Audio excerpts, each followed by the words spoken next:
És important que la cultura en aquests moments de canvi, en aquests moments de crisi també ideològica, doncs aporti el seu gra de sorra per tal d'apuntar-nos idees, per tal de provocar-nos debats, per provocar-nos reflexions, i la reflexió que avui ens vol provocar aquesta exposició també és força important a l'entorn de l'educació. La sensibilització és una de les nostres estratègies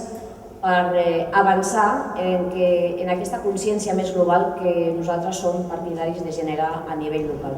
i que després es transforma en vies de col·laboració bé amb altres ciutats a través d'alguns programes i per tant de ciutat a ciutat o bé de petit col·lectiu a petit col·lectiu en forma de treball d'una ONG local amb una altra ONG local com a contracte. Detrás de las instituciones, si algo hemos aprendido es que están las personas, que son